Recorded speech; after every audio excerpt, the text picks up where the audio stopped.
경제발전소 박연미입니다. 오늘로 예정됐던 제1야당 대선주자 정책토론회가 끝내 무산됐습니다. 당초 국민의힘 경준위는 오늘 한 번, 25일 또 한 번 경제정책 중심의 토론을 기획했지만 내부 갈등 속에 결국 취소했습니다. 취소한 첫 번째 토론회의 주제는 부동산이었는데요. 어제 부동산 정책이 화두였던 민주당의 토론회가 열렸으니 오늘 야당 얘기까지 들었더라면 정책 소비자들에겐 훨씬 더 친절한 시장이 열렸을 거라 아쉽습니다. 다음 주 토론회도 정견 발표회로 가름한다는데 개업해놓고 물건은 대체 언제 보여주는 건가요? 8월 18일 수요일 경제발전소, 저는 박연미입니다.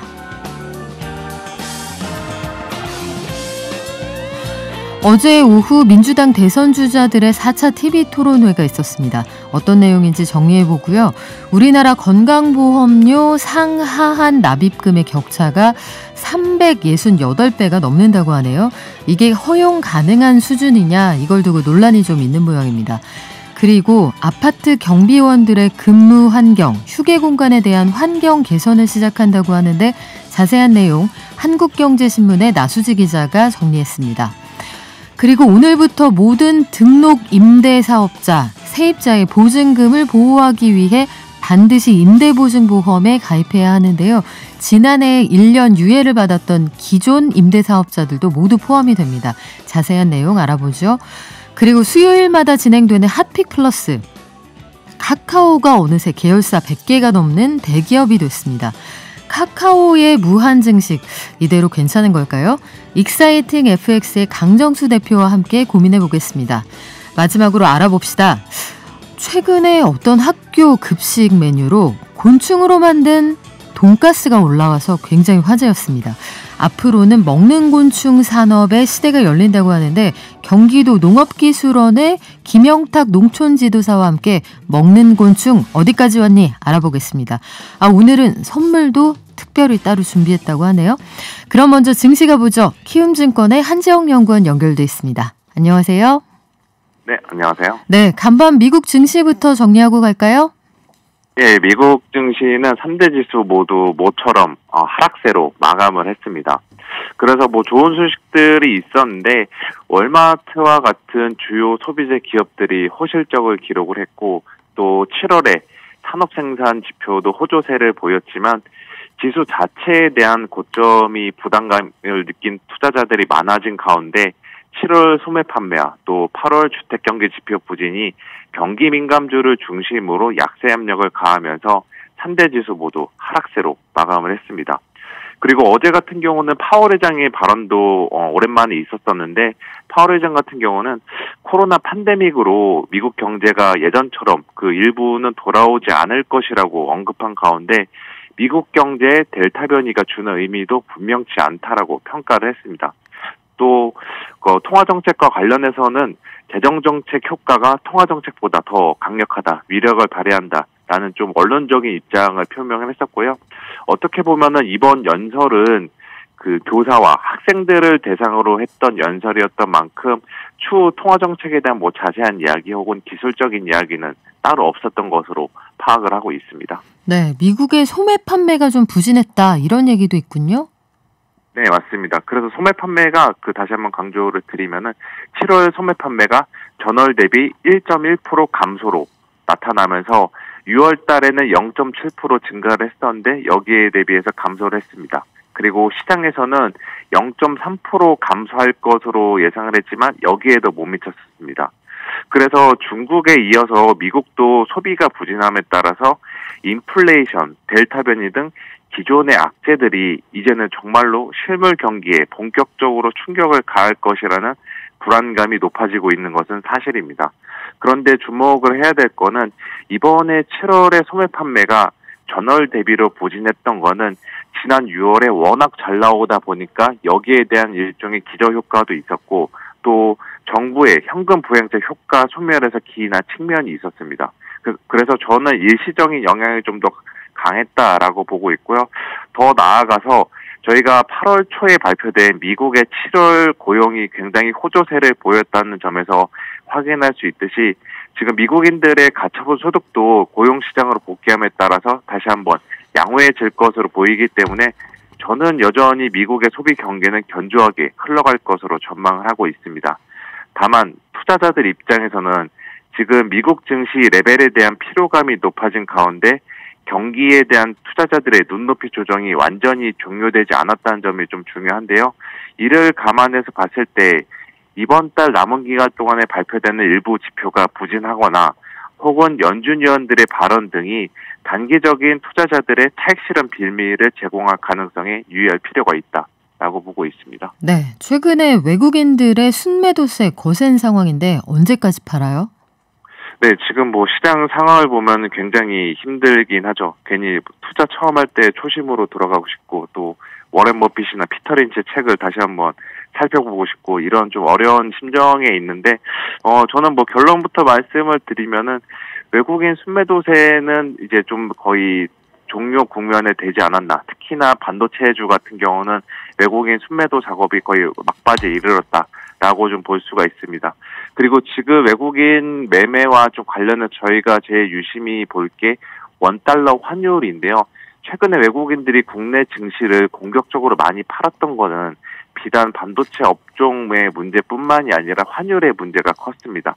그래서 외국인들은 우리나라 증시로 들어올 때 달러를 원화로 환전해서 투자를 하는 만큼 환율에 대해서도 굉장히 민감한데 지금 원달러 환율이 예상치 못하게 거의 1180원 가까이 급등하다 보니까 외국인들 입장에서는 환손실 리스크가 커졌다라고 볼 수가 있습니다. 네. 그래서 외국인들이 이렇게 좀 공격적으로 매도를 했다라고 보시면 될 것 같고요. 그리고 더 중요한 거는 지금 원달러 환율은 이른바 저희가 오버슈팅이라는 용어를 많이 쓰는데 과도하게 올랐다라고 좀 바라보고 있습니다. 한국 경제의 펀더멘털 또 우리나라 국가 부도 위험 지수인 CDS 프리미엄 그리고 기업들의 실적 이런 것들을 고려해 보면은 지금 원달러 환율은 거의 이제 그 고점을 보지 않았나라고 좀 바라보고 있기 때문에 추후에 이번 주랑 그리고 지난주에 굉장히 좀 저희가 힘든 시기를 보내긴 했지만 그 불안의 정도는 시간이 지날수록 완화될 것이다 라는 말씀을 좀 전해드리고 싶습니다. 네, 우리 증시는 어떻게 출발했습니까? 네, 코스피는 지금 0.1%대 상승세로 출발을 했고요. 미국 지표가 안 좋게 나와서 미국 증시가 빠졌긴 한데 우리나라는 좀 매를 좀 먼저 맞았다라는 성격이 반영된 것으로 보여요.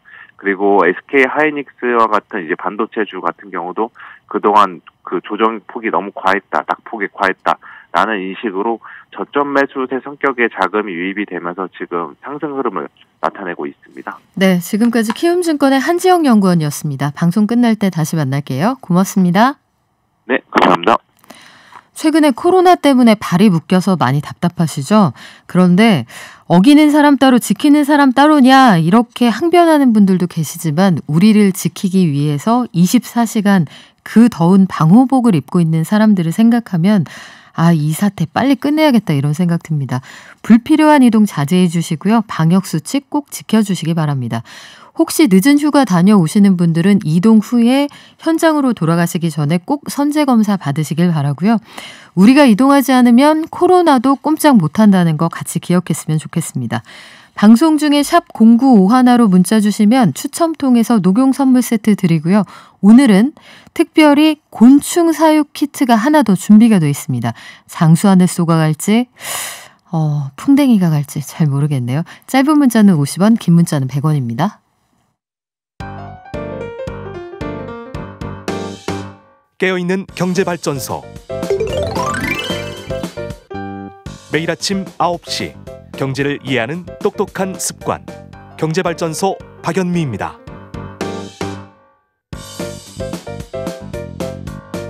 (9823님) 이번에도 소개 안 해주면 삐질 테야 하셨는데 삐지지 마세요. 오늘 소개해드립니다. 그리고 대식구님 5분 늦은 지각생 출석입니다 하셨는데 늘 상단에 랭크되어 있는 거 제가 잘 보고 있습니다. 그리고 핑크로보님 오늘 1등 하셨어요. 늘 순위권에 있는 거 제가 잘 알고 있고요. BBK님도 늘 양쪽으로 출첵해 주셔서 감사드립니다. 우리 식구들 오늘 운전하시는 분들 모두 주의하시기 바랍니다. 김처복만이님이 사연 주셨는데 운전하시는 모양이죠. 지금 비가 진짜 많이 옵니다. 빗길 위험합니다. 천천히 출첵합니다 해주셨는데 어제부터 거의 쏟아붓는 분위기입니다. 다들 안전운전 하시고요. 저는 뉴스 정리해 드릴게요. 아침에 10분만 투자하면 충분히 따라잡을 수 있는 10분 경제. 어제 오후에 민주당 대선 주자들의 TV 토론회가 있었습니다. 경제정책 관련 내용이 화두였는데 어떤 내용인지 잠깐 듣고 올까요? 행정 쪽에서 의회가 이런 제안을 해서 받았다라고 하는 것은 사실과 다르다는 이야기죠. 제안을 하셨습니다. 자, 그러면 우리 이낙연 후보께서는 민주당이 100% 지급하려고 한 거 잘못됐다고 생각하시는지 궁금하고요. 그 돈을 가지면 경기도 자영업자 127만 명에게 32만 원씩을 나눠드릴 수 있는 돈이거든요. 연간 한 44조 소요된다 하시는데 그 재원 대책을 보면 매우 허구적입니다.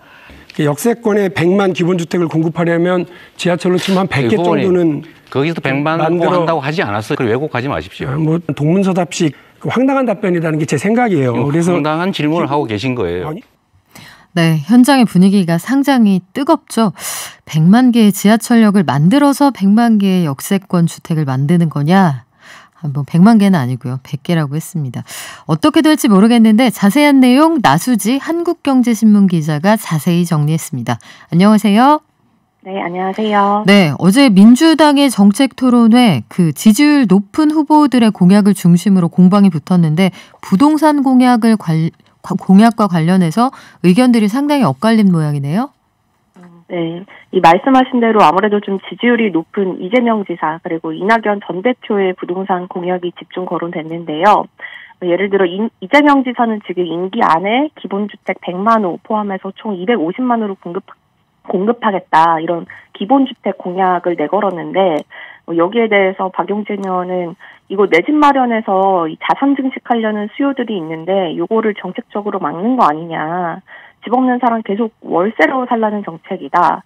그리고 아까 음성에서도 조금 나왔지만 역세권에 100만 가구 지으려고 한다는데 지하철역 100개 만들어야 된다. 뭐 이렇게 파고들었습니다. 근데 여기에 대해서 이재명 지사는 이거 100만 가구 역세권에 짓겠다는 발언은 한 적이 없다. 그리고 또 공공임대주택이 100만 호가 돼도 나머지 이거는 이제 100만 호라는 거는 전체 주택의 10%밖에 안 되는 거니까 나머지 사면 되지 않겠느냐 뭐 이렇게 반박을 했고요. 또 이낙연 전 대표 같은 경우 지금 핵심 공약이 서울공항을 이전해서 거기에 주택 3만 호 그리고 인근에 4만 호를 공급하겠다라는 공약인데요. 여기에 대해서 추미애 전 장관은 이 서울공항이 지금 대통령 전용기가 뜨고 내리는 안보 역할이 굉장히 중요한데 이거를 김포공항으로 가져가면 오히려 국민들이 피해를 입을 수 있다. 그리고 또 이렇게 개발 위치를 알려주면 투기 수요 몰릴 거 아니냐 이렇게 비판을 했는데 여기에 대해서 이 전 대표는 뭐 오히려 서울공항에서만 대통령 전용기를 띄우는 게 안보상에 더 취약하고 서울공항은 국가 땅이니까 투기 생길 여지가 적다. 뭐 이런 식으로 설전이 굉장히 팽팽하게 오갔습니다. 네, 앞으로도 꽤 많은 토론회가 예정돼 있는 걸로 아는데 저희가 업데이트되는 소식 계속 전해드리고요. 재난지원금 지급 문제를 둘러싸고도 이낙연 후보, 이재명 후보 간의 대결이 팽팽했다고 하는데 경기도는 다 준다 이 문제 때문인가요?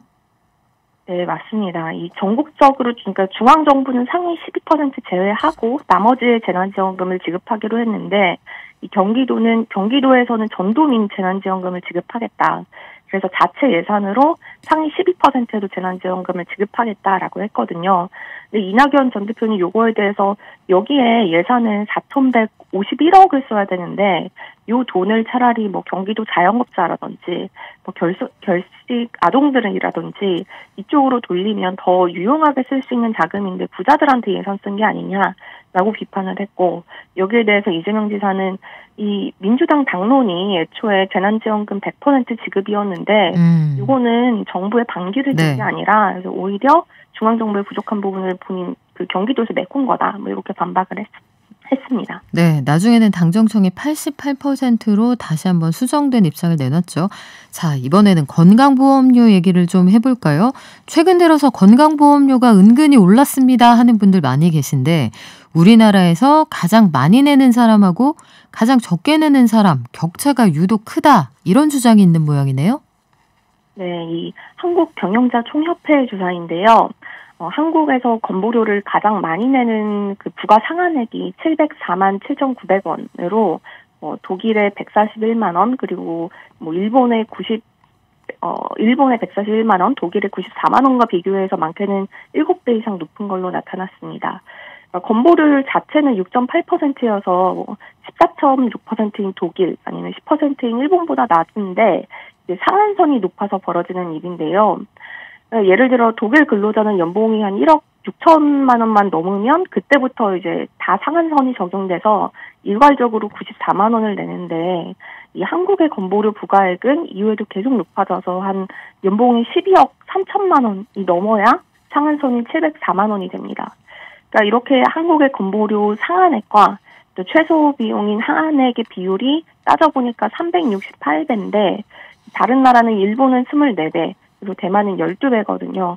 이 격차가 굉장히 크다 이렇게 조사가 된 겁니다. 이게 경총의 조사인데 상한액하고 하한액의 차이가 크면 문제가 어떤 문제들이 발생하게 되는 거예요? 네, 사실 고소득자가 건보료를 상대적으로 많이 내야 되는 거는 소득 재분배 차원에서 사실 맞는데 경총이 제기하는 문제는 다른 나라와 비교해서도 이 차이가 너무 많이 나다 보니까 돈을 내는 사람과 보험을 혜택을 받는 사람이 서로 달라지면서 좀 악순환이 생기고 있다. 그러니까 의료 서비스를 이용하면서 적절한 대가를 지불을 하지 않으면 실제 필요한 것보다 조금 더 과도하게 의료 서비스를 활용하는 경향이 생길 수가 있고 이렇게 되면 전체 사회에서 의료 비용이 늘고 그럼 이게 또 결국은 고소득총 건보료 증가로 이어지면서 이 상한 격차는 더 벌어질 수밖에 없지 않겠느냐. 또 이런 악순환이 벌어질 수 있다라고 주장하고 있습니다. 네, 이른바 의료 쇼핑을 부추길 수 있다 이런 주장인데 최근 들어서는 코로나 이후에 약간 이런 경향은 줄어든 것 같기도 하고요. 앞으로 고민을 좀 해봐야겠네요. 자, 아파트 경비실의 적정 온도 유지를 위해서 앞으로는 에어컨 반드시 놔줘야 한다고요?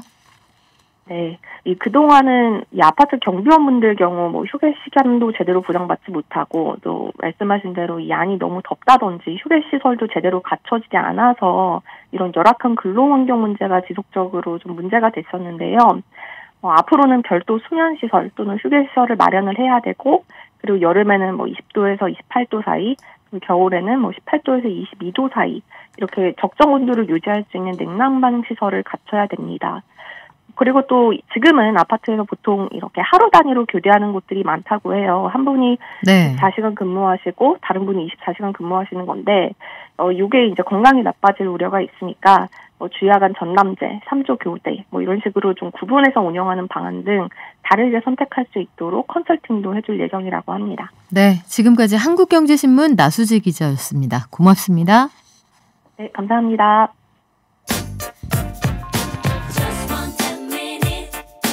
지금 여러분께서는 경제발전소를 듣고 계십니다.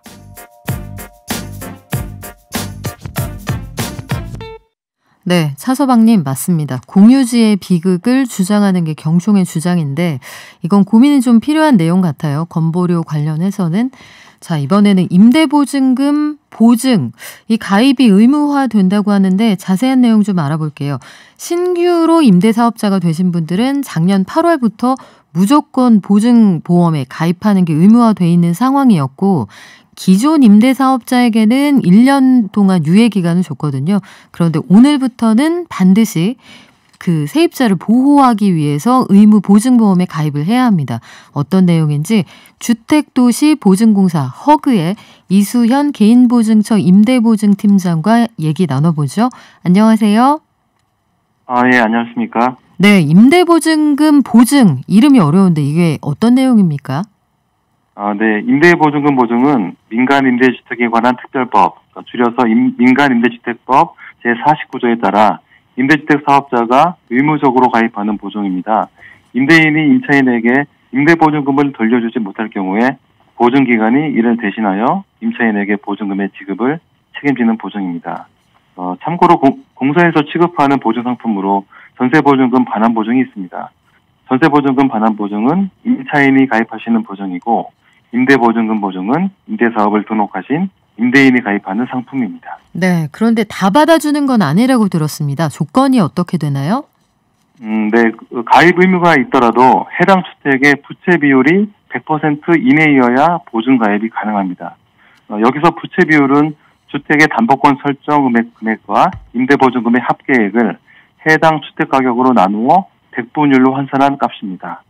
즉, 담보권 설정 금액과 임대보증금의 합계가 주택 가격을 초과하면 보증이 제한됩니다.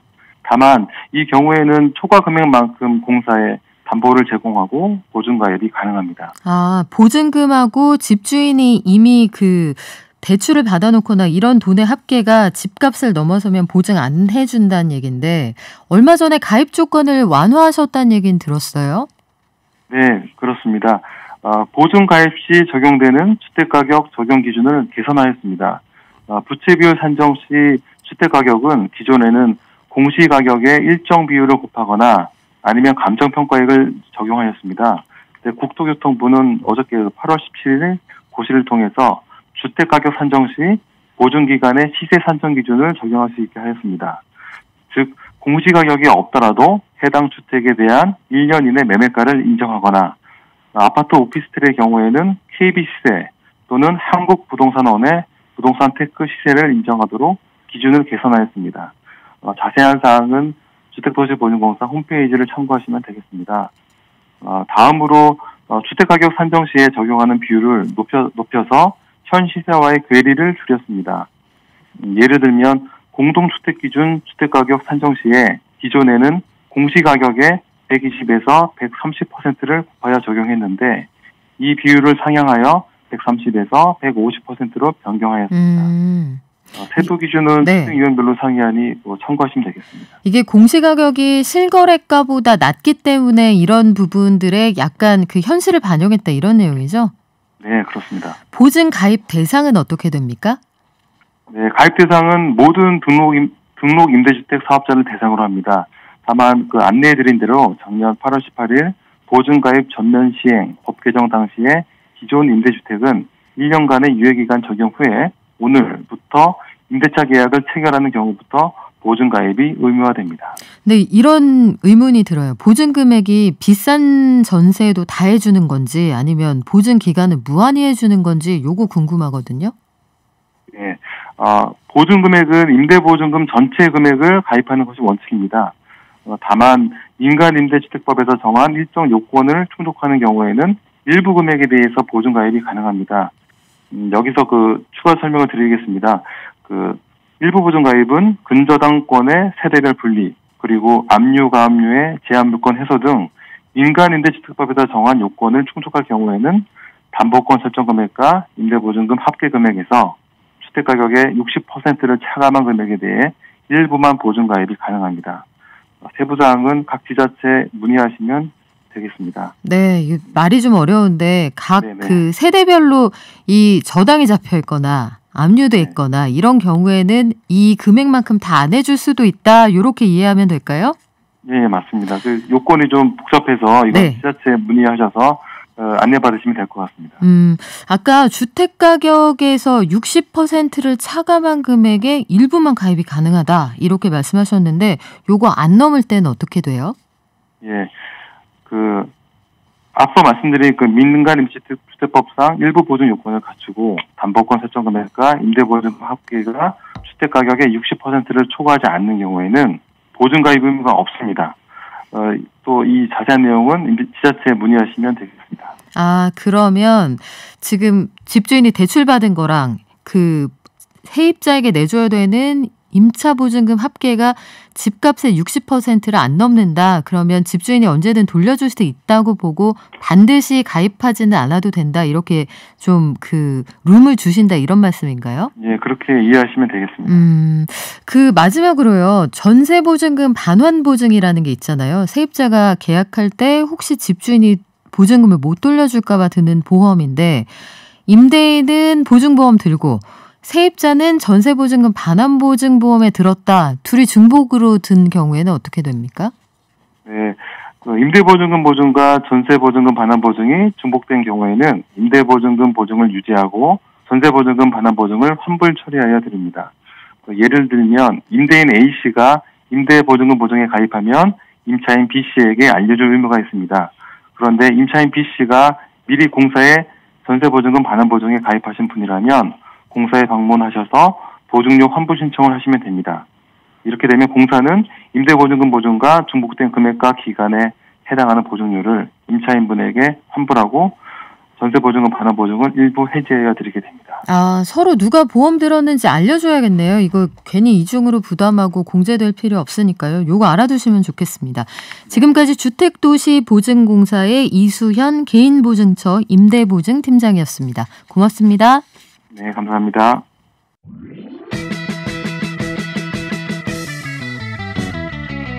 발빠른 경제발전소. 경제발전소 박연미입니다에서는 여러분의 소중한 의견을 받고 있습니다. 짧은 문자 50원, 긴 문자 사진 문자 100원, 샵 0951 또는 TBS 앱을 통해 받습니다. 민무지개님, 집주인이 보증보험 반드시 가입해야 한다는 말씀인가요? 하셨는데 등록하신 임대사업자라면 반드시 보증보험 가입하셔야 됩니다. 임대사업자 등록하셨는지 그거 확인해 보셔야겠고요.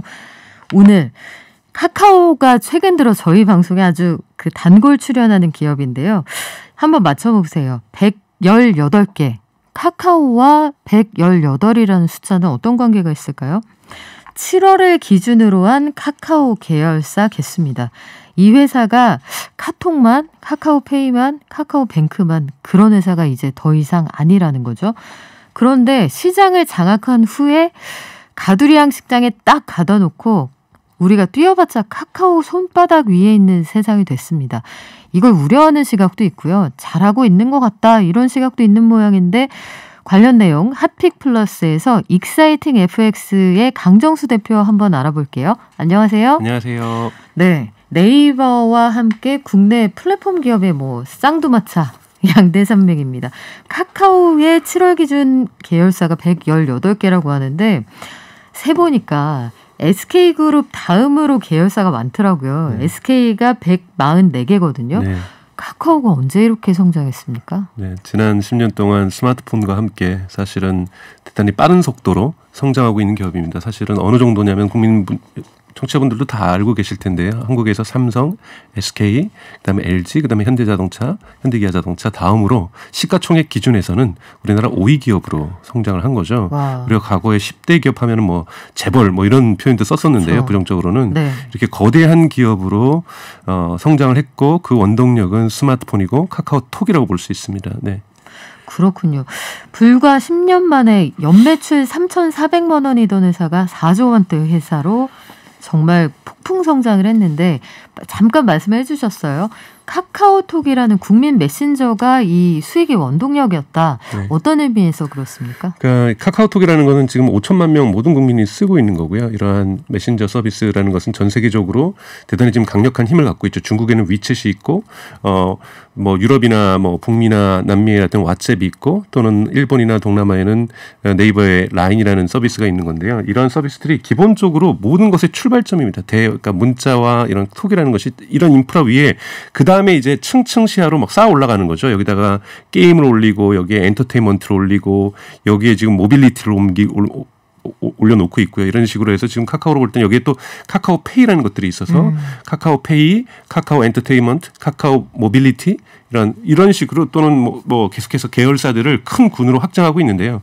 카카오의 성장 배경을 또 보면 이러한 배경에서는 스마트폰 시대가 분명히 존재하지만 대단히 신속하게 자율적인 경영 모델을 갖고 있었어요. 그러니까 이 자회사 개념을 뒀던 것은 특히 네이버라든 이런 비해서 자회사가 많은 것은 다 사실은 자회사가 아니라 대기업으로 보면 그냥 사업부죠. 네. 이런 사업부를 하나의 독립적인 기업으로 만들어주면서 독립적인 결정을 하는 자율권을 많이 줬다는 것이 계열사를 많이 만들게 했던 의미도 있습니다. 두 번째는 카카오가 또 잘했던 건 M&A입니다. 네. 사실 이러한 디지털 기업들이 M&A를 잘하거든요. 대표적인 것이 구글인데요. 구글은 지금까지 243개의 기업을 M&A로 구매를 한 거죠. 예를 들면은 한참 스마트폰이 시작되면서 이쪽 관련 기업이 필요했던 2010년하고 2011년에는 구글 같은 경우에는 일주일에 한 개 이상씩 구매를 합니다. 회사를 일주일에 하나씩 샀다고요? 네, 하나씩 샀습니다. 그러니까 대단히 기록적으로 이런 M&A를 통해서 성장하는 것은 디지털 기업의 전통적인 특징이죠. 예를 들면 우리가 알고 있는 인스타그램, 페이스북 거죠. 왓츠앱도 대단히 큰 메신저 서비스인데 다 페이스북이 인수하는 거거든요. 적절한 시기에 기업들을 인수하면서 이 기업들 간의 시너지 효과를 만들어내는 것, 대단히 중요한 디지털 기업의 성장 전략이라고 볼 수 있죠. 그래서 카카오 또한 다양한 M&A를 통해서 성장을 했다라는 것, 이 부분을 좀 볼 수 있고, 최근엔 같은 경우에는 국내 1위 대리기업 하는 이런 전화콜 하는 이러한 기업들도 사들여서 확장하는 것. 그러니까 빠른 속도로 내가 일일이 하는 게 아니라 기업을 사들여서 잘 나가고 있는 기업들 사들여서 우리 플랫폼 카카오톡이라는 플랫폼에 시너지 효과를 만들어내는 것. 이것이 카카오가 빠르게 성장하는 이유라고 볼 수도 있습니다. 네. 이용자들이 그래서 그 안에 들어가 있으면 편하잖아요. 네. 편하다 보니까 이 안에서 그냥 딴 데 가봐야 이 안에서 하지 뭐, 선물도 여기서 기프티콘으로 보내지 뭐, 이렇게 하면서 이제 회사가 커온 건데 어느 순간 이 회사가 너무 커버리니까 우리가 뛰어봤자 카카오 손바닥 위에 있는 시대가 됐더라고요. 네. 예컨대 최근에 있었던 택시 호출비, 네. 자전거 이용요금, 네. 요 인상도 결국은 카카오가 마음대로 올려도 다른데 선택지가 별로 없으니까 그래서 논란이 됐던 거고, 일단은 그래서 카카오가 한번 물러선 그런 상황이 됐는데, 이런 상황에서 카카오의 무한증식 괜찮을까요? 우선 규제 당국의 역할은 대단히 크다고 저는 생각이 듭니다. 시장을 감시하면서 우월적 지위를 남용하는 것, 이거는 어떠한 상황을 막론하고 적절하게 규제를 해줘야 된다고 생각이 듭니다. 물론 가격을 올리는 것이 무조건 우월적 지위의 남용이라고 저는 생각하지는 않습니다. 그러니까 그것이 어느 정도 적절한 수준인지는 항상 정부 당국에서 좀 따지고 지켜봐야 될 일이라고 생각이 드는데요. 그런데 이제 과거에 우리가 이야기했던 대기업들의 전통 아날로그 기업들의 문화발식 확장과 디지털 기업의 문화발식 확장은 좀 분리해서 볼 필요가 있습니다. 예를 들면 대표적으로 2014년에 노벨 경제학상을 받았던 장 티롤 교수 사람 같은 경우에는 분명하게 디지털 경제의 논리가 다르다. 그렇기 때문에 흔히 말하는 카카오톡 같은 근본 서비스를 가지고서 이것이 네트워크 효과로 다양한 서비스를 하는 것 자체는 이용자들의 편익을 증대시킨다. 예를 들면 제가 네이버를 보면서 검색도 하지만 네이버 메일도 하고 네이버에서 쇼핑도 하고, 이것 자체가 무조건 나쁜 것은 아니다. 그렇죠. 예, 그렇게 해서 이거를 여러 가지 학술적인 용어로는 간접 네트워크 효과라는 단어를 쓰기도 하는데요. 예를 들면 제가 미국 같은 경우에는 아마존이라는 서비스가 있습니다. 아마존에서 물건만 사는 게 아니거든요. 아마존에서 음악 서비스도 제공합니다. 아마존에서 프라임 비디오라는 넷플릭스 같은 OTT 서비스도 제공을 하거든요. 이런 다양한 서비스를 제공하는 것은 이용자 입장에서는 다양한 편익들이 증가하기 때문에 무조건 나쁘지 않다. 하나의 플랫폼으로 연결되는 다양한 서비스를 무조건 확장하는 것을 나쁘게 볼 필요 없다. 이용자 입장에서 좋다. 네. 네. 그러나 이것이 경쟁을 왜곡한다든지, 즉 타사업자를 갖다가 힘으로 찍어 누르고 돈으로 찍어 눌러서 경쟁을 왜곡한다면 이때는 명확하게 규제가 들어가야 된다. 하지만 숫자가 증가하는 것만으로 규제하는 것은 과거의 패러다임이다. 이것이 이제 장 티롤 교수의 주장이었고, 이 주장이 어느 정도 학계에서 인정받으면서 노벨 경제학상까지 받은 이론이거든요. 그래서 저는 디지털 경제에는 디지털 경제에 맞는 규제 논리가 만들어져야 된다고 생각이 들어요. 아직까지 국민 정서상 숫자가 무조건 많아지면 나쁜 거 아니야, 우려, 충분하게 그 근거는 있습니다. 그래서 하나하나 따져볼 필요가 있다는 거. 이건 과연 이러한 장 티롤이 이야기했던 근본적인 이 기본 이용자들이 네트워크 효과로 연결되는 서비스의 확장인지, 아니면 이건 그것도 관계없는데 그냥 이름만 앞에다가 카카오 붙여놓은 건지 따져볼 필요는 있다라는 거죠. 그래요. 그래서 앞서서도 카카오가 10년 동안 어떻게 사업을 확장하고 몸집을 키워왔는지 우리가 설명을 드렸는데 118개의 서로 다른 서비스가 제공되는 동일 소비자 집단이란 말이에요. 네. 메신저 쓰는 사람이 네. 택시도 호출하고 네. 쇼핑도 하고 은행도 이용을 하고요. 이 118개의 서비스를 동일 소비자 집단이 하나의 네트워크에서 이용한다. 이게 건강한 경우라고 볼 수 있을까요? 그러니까 따져볼 필요가 있는데요. 사실 이런 것을 추진하는 것이 편하긴 합니다. 이걸 슈퍼앱이라고 그러거든요. 대표적으로는 지금 카카오가 따라하려고 하는 것은 뭐냐면 중국에 있는 위챗이라는 서비스입니다. 위챗이라는 것은 위페이라고 해서 카카오페이 같은 것도 거기서 아이디어가 나왔죠. 위페이라는 것이 있어서 거기서 병원 예약, 그다음에 기차 예약, 버스 표면, 사실 카카오톡도 지금 다 하고 있습니다. 사실 모든 일상들을 갖다가 학교에서 오는 고지서, 아이들의 가정통신문 이런 것도 다 하나로 다 통합되어서 지금 뭐 카카오톡도 다 그렇죠. 이런 모든 일상생활들이 관공서에서 세금 내는 일, 뭐 쇼핑하는 일 이것이 다 위챗이라는 플랫폼에서 이걸 슈퍼앱이라고 하는데 하나의 앱으로 모든 걸 다 한다. 네. 그런 면에서 지금 카카오도 하나의 앱으로 모든 걸 다 한다는 거죠. 네. 근데 문제는 이러한 하나의 앱으로 모든 걸 다 할 수 있다는 것은 일종의 중개자 역할을 하라는 거거든요. 플랫폼 역할을 하라는 건데 거기에 있는 다양한 수많은 예를 들면 카카오의 선물하기, 카카오의 이모티콘, 카카오의 게임즈, 카카오 쇼핑 뭐 이런 모든 것들을 다 자회사로 하라는 얘기는 또 아니거든요. 그래서 적정한 수준에서는 그 시장을 붐업시키기 위해서는 자회사가 있을 수 있습니다. 이 시장의 모든 것들의 이윤을 내가 다 먹기 위해서 이 시장의 시장성들을 경제성들을 다 먹기 위해서 100% 다 자회사 하는 서비스를 100몇 개 내놨다. 뭐 100몇 개를 내놓은 건 아닙니다만 30-40개 내놓으면서 슈퍼앱으로 커간다. 이거는 따져볼 일이라고 저는 생각이 듭니다. 네. 네. 그리고 앞서 말씀하신 그 앱을 쇼핑한다. 개발되어 있는 서비스를 쇼핑해서 몸집을 키운다는 것도 아마 작은 개발 회사들 입장에서는 반론의 여지가 좀 있을 것 같아요. 네, 예컨대 뭐 지하철 맵을 운영했던 하철이 같은 앱들 있지 않습니까? 네. 그런 회사들도 할 말이 많지 않을까 이런 생각이 드는데 카카오티라고 하는 게 카카오 모빌리티의 대표적인 서비스잖아요. 네. 그런데 이것도 이 이른바 슈퍼앱 혹은 앞서 말씀하신 하나의 서비스가 다른 서비스를 파생하는 요 간접 네트워크 효과에 기반을 둔 동일 소비자 집단 대상 서비스다. 이렇게 볼 수가 있습니다. 라고 볼 수 없다고 저는 생각이 들어요. 그러니까 예를 그렇게 볼 수 없다. 네네네. 그러니까 카카오에서 지금 하고 있는 톡에서 하고 있는 다양한 연결 서비스들은 슈퍼앱으로서 그 연관성들이 존재하는데요. 카카오 모빌리티 서비스는 독립적인 서비스로도 다른 사람들도 충분히 할 수 있는 거고 거기에서 카카오톡을 연결할 수도 있는 거고 라인을 연결할 수도 있는 거고 다양한 문자 모바일 메시징 서비스를 연결할 수가 있습니다. 그래서 이것이 과연 카카오톡에 기반했던 연관된 확장 서비스라고 볼 수 있느냐. 모빌리티는 저는 그러지 않고요.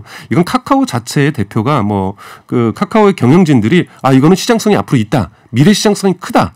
그래서 사실 들어간 시장이고 여기 앞에다가 카카오라는 아이덴티티를 브랜드명을 붙였을 뿐이지 카카오 모빌리티 시장과 카카오톡 시장은 정확하게 다릅니다. 왜냐하면 카카오톡에도 보면은 기차표 예약, 버스 예약 이런 것들이 다 있습니다. 네. 그러니까 그렇기 때문에 이 콜 서비스랑 연결됐다라는 거는 저는 조금 분리되어 있다라고 좀 보고 있습니다.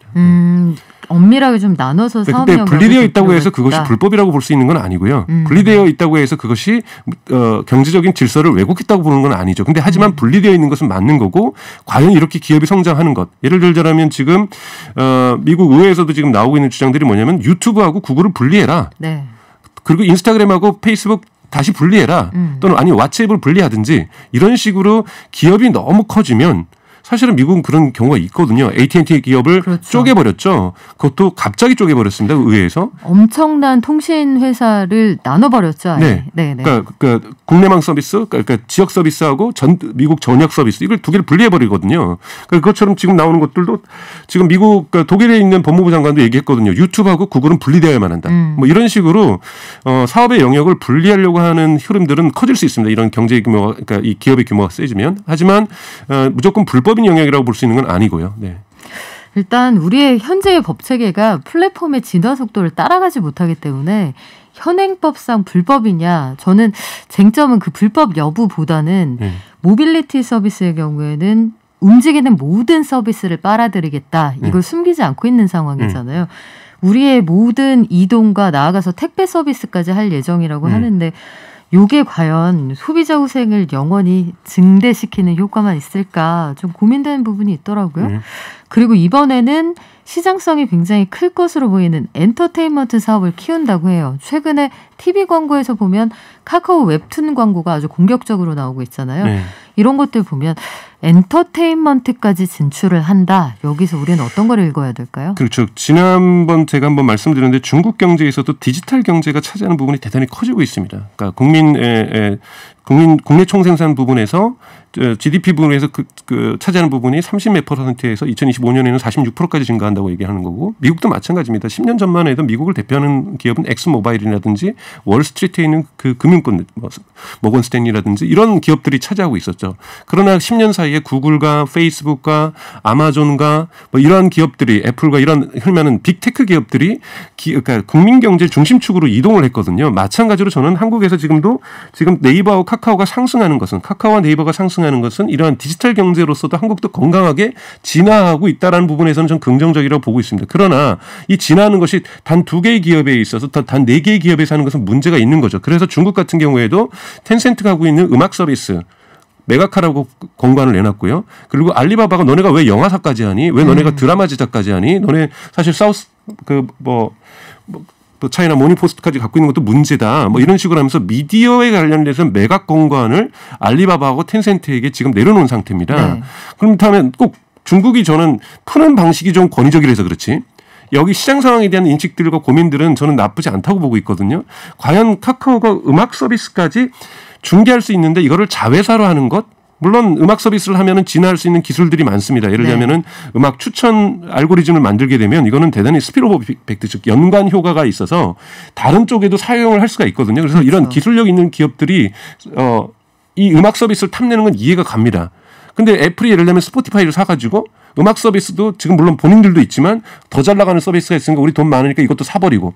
이건 그렇게 반드시 좋은 거라고 볼 수는 없거든요. 왜냐하면 여기에는 아까 말씀드렸던 동일 집단에 의한 간접 네트워크 효과를 볼 수가 없습니다. 그렇기 때문에 카카오 웹툰까지도 뭐 독립적인 사업으로 할 수 있어요. 근데 이건 충분히 저는 분리할 수도 있는 문제고 꼭 분리해야 된다는 것이 아니라 또 웹툰 하다 보니까 창작자 스토리가 나오니까 이걸로 이 웹툰에서 영화를 뭐 승려처럼 영화를 만들겠다. 네. 나쁘지 않아요. 좋아요. 근데 이것들을 모두가 카카오가 다 한다. 이거는 뭐 나중에는 가면 카카오 화학을 할 수도 있는 거고요.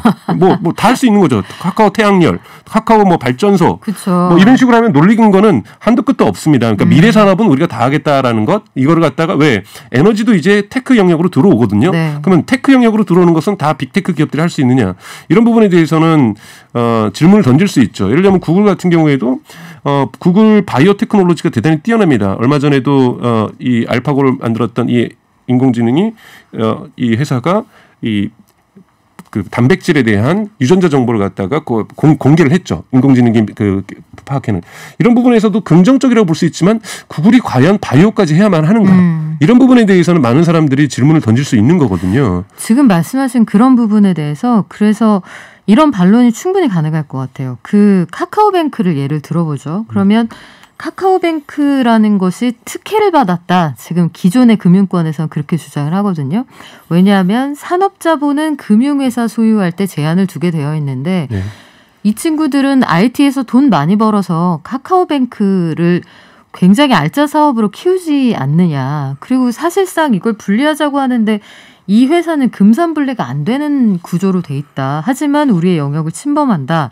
금융의 패러다임을 바꿔놓고 있는데 이런 문제도 좀 고민거리가 되겠네요. 그렇다고 해서 무조건 저는 그 지금 말씀하셨던 우려는 우려대로 받아들일 수 있지만 과연 기존 금융권이 혁신에 앞장섰느냐 이건 또 전혀 아니거든요. 그렇죠. 신산업은 늘 네. 구산업에 대한 불만에서 시작이 그렇죠. 되죠. 그래서 분명하게 카카오가 성장했었을 때는 카카오톡을 등에 업었던 부분도 분명히 있지만 카카오뱅크의 서비스의 그 간편함, 토스라는 서비스의 그 혁신성 이런 부분들의 이용자들이 동의하는 거거든요. 그 전에 우리나라 앱들도 많이 좋아졌어요. 은행 앱들도 많이 좋아졌습니다. 왜? 카카오뱅크 때문에 매기효과처럼 많이 좋아졌고 근데 그 전에 우리 거 뭐 하려면 무슨 번호 열어라, 뭐 집어 열어라, 지문 인식해라, 뭐 하다가 포기하고 그렇죠. 뭐 이런 경우들이 많았었지만 그 카드 있어야 되잖아요. 보안 카드. 네, 보안 카드도 있어야 되고 네. 뭐 정말 복잡했거든요. 그렇다고 해도 보안 사고가 안 나는 것도 아니고 근데 카카오뱅크하고 토스가 나오면서 이렇게 쉽게 할 수 있는 것을 없어도 되네. 네. 그런 거예요. 이런 부분에서 네. 카카오뱅크가 만들었던 혁신성은 분명하게 존재하고 이것이 은행의 금융의 패러다임을 바꾸는 데 있어서 긍정적 역할을 하는 것은 옳았다고 봅니다. 근데 다만 한국에서의 금산분리 문제가 있어서 사실 그래서 카카오뱅크에서도 카카오의 지분이 1주주가 아니었잖아요. 그래서 그런 부분이 카카오 함께하면서 이거를 만들어냈던 거고 네. 이것이 이제 상장되면서 카카오는 대단히 막대한 재정적인 그러니까 효과를 누리고 있는 건데요. 그럼에도 불구하고 저는 우리가 봐야 될 것은 그러니까 이것이 카카오가 모두 다 하니까 좀 이거는 문제가 될 수 있습니다. 이거는 따로 봐야 되는 문제고요. 하지만 카카오뱅크가 들어가서 금융산업을 혁신했던 것은 대단히 좋은 효과라고 봅니다. 사실은 봐야 될 것은 미국에는 이제 페이팔이라는 서비스가 있는데요. 페이팔이 모건 스탠리의 기업 가치보다 2배가 넘습니다. 그러니까 골드만삭스보다도 거의 3배 가까이 되고요. 네. 그러니까 전통은행은 이제 이런 신규 은행 금융 서비스들이 넘어서고 있는 건 마찬가지고 그만큼 그러면 기업 가치가 높다고 해서 밸류를 참 가치를 만들어내고 있는 저는 있다고 보고 있어요. 그러니까 즉 지금까지 높은 이자 이윤을 은행 산업 사실 그렇잖아요. 막대한 이윤율이잖아요. 돈 이쪽에서 저기 비싸게 이자율 주고 여기에 싸게 이자율 줘가지고 이런 식으로 네. 하면서 사실은 사업권만 따내면 쉽게 확장했다라는 거죠. 그런데 지금 이런 부분에서의 큰 혁신이 필요한 거고요. 또 하나는 저는 언젠가는 공항 같아질 거라고 봐요. 그 동사무소에 가면은 여기 신한은행, 그 특정 은행 이름 명시해서 죄송합니다. 여기 우리은행 뭐 부스가 있어요. 다 있어가지고 네. 공항 가도 부스가 다 있지. 뭐 이 공항 가면은 저기 가면은 그 대한항공 탈 수 있고 저 공항 가면 네. 아시아나항공 탈 수 있는 거 아니거든요. 그것처럼 이런 식으로 혁신되는 그 비용을 절감할 수 있거든요. 그럼 이 비용 절감을 국민에게 돌려줬느냐 이것이 되게 중요하다고 보는데 이 기준으로 치면은 카카오뱅크도 과연 그만큼의 혁신을 했는데 그만큼 창출된 이윤을 국민에게 돌려주고 있느냐 이건 따져볼 문제라고 봅니다. 신사업으로 확장하는 그 혁신성 그리고 기존의 아이디어가 메꾸지 못했던 부분을 메워간다는 측면에서는 긍정적이지만 무주공산이라고 마음대로 무한증식해도 되는 거냐 여기에 대한 질문은 던질 때가 됐다고 보고요. 이 질문에 대한 답은 우리 정치권도 함께 찾아야 한다는 생각이 듭니다. 지금까지 척척박사 강정수 박사님과 함께했습니다. 고맙습니다. 고맙습니다.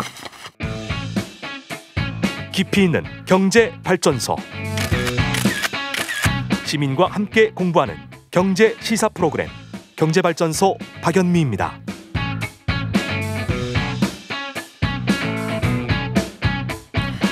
저희가 문 열고 처음으로 퀴즈를 nep니다. 오늘. 영양만점 곤충 먹거리가 학교 급식 반찬으로 올라와서 굉장히 화제가 됐어요. 지난 학기에 이것으로 만든 돈가스가 지난 학기에 학교 반찬이 됐답니다. 이것은 무엇일까요? 1번 군뱅이, 2번 장수풍뎅이, 3번 고소해. 이거 궁서체입니다. 여러분 이거 맞춰주시면 오늘 3분 곤충 사육 세트 보내드린다고 하는데요. 저도 이런 선물은 처음이에요. 장수하늘소가 갈지 풍뎅이가 갈지 저도 잘 모르겠습니다. 자, 오늘 앞으로의 블루오션이라고 얘기가 되는 곤충 산업, 곤충을 먹을거리로 만들 수 있다.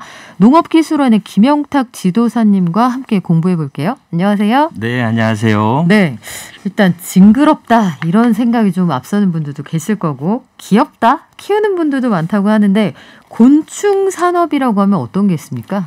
그 곤충을 사람들이 사용하는 목적에 따라서 네. 분류를 하는데요. 우리가 이제 먹는 곤충을 했을 때는 식용곤충이라고 부르고 우리가 아이들이 집에서 키우고 관찰하는 것들을 애완곤충이라고 불러요. 그리고 또 동물들이 먹이원으로 활용할 수 있는 곤충들을 사료곤충이라고 하고 이런 곤충들을 활용해서 영리활동을 하는 것들을 곤충산업이라고 포괄적으로 부르고 있습니다. 네, 요즘에 장수하늘소나 사슴벌레 키우는 친구들 많거든요. 장수풍뎅이. 장수풍뎅이도 네. 키우고요. 네. 그 지금 뭐 가져오셨는데 그거 카메라로 보이실지 모르겠습니다.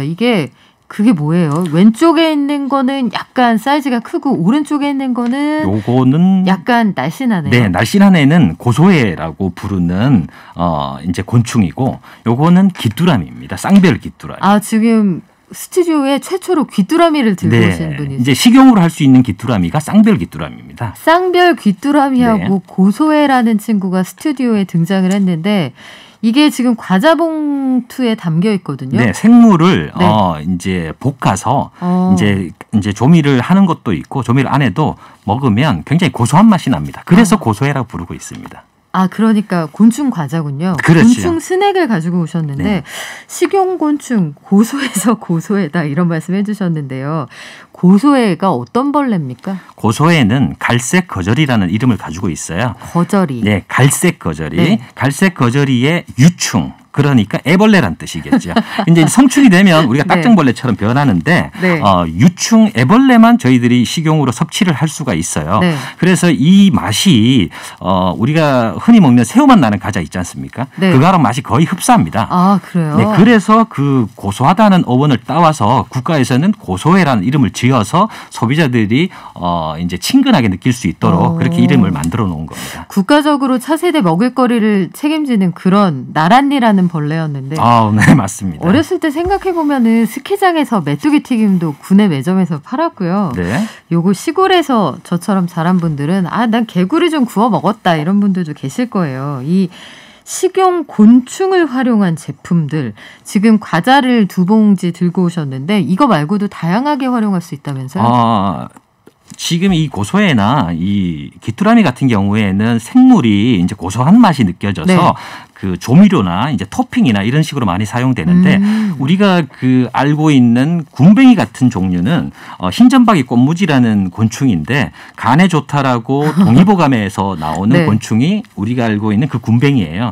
그 군뱅이는 이제 즙으로 하거나 엑기스, 환 이렇게 해서 소비자들이 간이 좀 안 좋으시거나 특정 네. 질환이 있으신 분들이 좀 드시고는 있습니다. 군뱅이도 먹는다. 여러 가지 뭐 약용이나 아니면 식용으로 먹는다는 얘기인데 대중들은 반응은 어떻습니까? 우리가 번데기는 사실 뭐 흔히 접할 수 있는데 유충, 거절이 이런 얘기 들으면 약간 무섭기도 하거든요. 그 이제 소비자들이 사회자님 또 어릴 적에 번데기 많이 드셔보셨을 거잖아요. 어른 돼서도 많이 먹었습니다. 그렇죠. 어렸을 때 곤충을 접해 보면 성이 돼서도 이제 쉽게 접할 수가 있어요. 근데 번데기 같은 경우에는 누에예요, 누에. 우리가 알고 있는 식용 누에가 이제 번데기로 변한 것들을 조리를 하는 건데. 어린 아이들은 처음에는 잘 집어 먹습니다. 그런데 이제 갈색 거절이나 이런 고소해들을 근데 성인들은 딱 보자마자 집어 먹지를 못합니다. 왜냐? 선입관 때문에. 선입관 때문에. 선입관이 없으면 잘 집어 먹기 때문에 지금 저희들 관에서는 이것들을 어렸을 때부터 어떻게 많이 접할 수 있는 기회를 만들어주는 그런 홍보나 이런 활동들을 많이 하고 있습니다. 근데 우리 사실 먹을 게 많잖아요. 그렇죠. 우리가 느끼기에는. 네네. 사 먹을 수 있는 것도 많고 재료도 많은데 굳이 곤충까지 먹어야 되나 이런 생각도 들거든요. 그런 말씀을 많이 하시는데 이 곤충 같은 경우에는 우리가 먹는 소고기, 돼지고기보다 단백질이 한 2배 정도 많습니다. 그리고 단백질 흡수율 같은 경우에는 이 고소해가 한 15% 정도가 더 많아서 암 환자라든지 특정 질환자들한테 흡수율이 좋다라고 세브란스 병원의 연구 결과도 나와 있고 이것들을 생산하는데 단백질을 생산하는데 우리가 전 세계적으로 물이 부족한데 생산하는데도 물이 절반 이하로 사용돼서 단백질 공급원을 얻을 수 있다는 거죠. 환경을 많이 파괴하지 않으면서도 흡수율을 높이고 기존의 단백질을 흡수하기 어려운 환자들까지 커버할 수 있는 좋은 식품이다 말씀하셨는데 네. 자, 기존에 축사가 들어온다고 하면 환경이 오염될까 봐 말씀하신 것처럼 걱정하는 분들이 많아요. 근데 곤충은 뭐 먹고 자라고 그 키우는 환경에서 나타나는 뭐 환경 오염도 이런 것들은 어떻습니까? 축사 같은 경우에는 기본적으로 돼지, 소, 닭이나 이런 것들은 사실 냄새가 많이 나잖아요. 이 곤충들 같은 경우에는 굉장히 소규모 단위에서 이제 작기 때문에 다단으로 세워서 높이만 된다라고 하면 많이 높이해서 좁은 면적에 키울 수 있습니다. 아파트처럼 키울 그렇죠. 수 있군요. 실질적으로는 네네. 아파트 안에서도 키우시는 분들이 있어요. 자기 진짜로? 집에서도. 네네. 그럼 창고에서도 키울 수 있고. 그래서 이 곤충을 키우는 곳들을 곤충 사육사라고 불러요. 이제 가축 사육사처럼. 네. 그리고 19년도부터 축산법에 의해서 곤충을 키우시는 분들도 축산 농가에 포함이 되어서 국가적으로 이제 축산 농가의 지위를 받고 있는 사실입니다. 그렇군요. 이런 것들이 이제 어느 정도 되면 우리가 시장에서 대중적으로 접해볼 수 있을까요? 어느 정도라는 거는? 우리가 슈퍼에서 네. 엄마 나 곤충 과자 한 봉지 사주세요. 이런 날이 언제쯤 옵니까? 그거는 저희들도 희망사항인데 저 개인적인 거는 우리가 이제 주로 이제 사 먹는 이제 커피숍이나 이런 데에 곤충 쿠키들이 들어갈 수만 있다라고 하면 이제 많은 대중화가 될 수 있는데 지금은 특정 이제 샵에서만 지금 판매하고 아는 소비자들한테만 온라인으로 판매되는 이런 형국에서 시장이 조금 좁은 건 사실입니다. 네, 앞으로 코로나가 진정이 되고 나면 우리가 시식도 하고 접할 수 있는 기회가 많이 생기겠죠. 네네. 오늘 재미있었습니다. 경기도 농업기술원 김영탁 농촌지도사와 함께했습니다. 고맙습니다. 네, 고맙습니다. 증시 가보겠습니다. 키움증권의 한지영 연구원 나와 계시죠? 네, 나와 있습니다. 네, 지금 시장 어떻습니까? 네, 코스피는 조금 전까지 1% 넘게 하락하면서 그 안 좋은 모습을 보였는데 이내 다시 반등세를 연출함에 따라 지금 0.3%대 강세를 보이고 있고요. 또 반도체 관련주들, 2차전지 관련주들, 전거래 급락세가 심했던 이러한 업종들 위주로 매수세가 유입이 되면서 지금 견조한 주가 흐름을 보이고 있습니다. 네, 오늘 여기까지 듣겠습니다. 키움증권의 한지영 연구원이었습니다. 고맙습니다. 네, 감사합니다. 네, 오늘 퀴즈 정답 알려드릴게요. 그 작은 봉투에 담겨있는 그 작은 벌레, 이거 가지고 돈가스 만들었습니다. 아까 말씀드렸는데요. 이 곤충의 이름이 고소애라고 합니다. 고소해서 지은 거라고 하는데 고소애. 이 곤충 사육 키트 받으실 분들 1738님, 2764님, 3892님 축하드리고요. 녹용 세트 우리 TBS 교통통신원님께 드리겠습니다. 모두 안전운전하시고요. 빗길 조심하시기 바랍니다. 내일 올게요. 발전.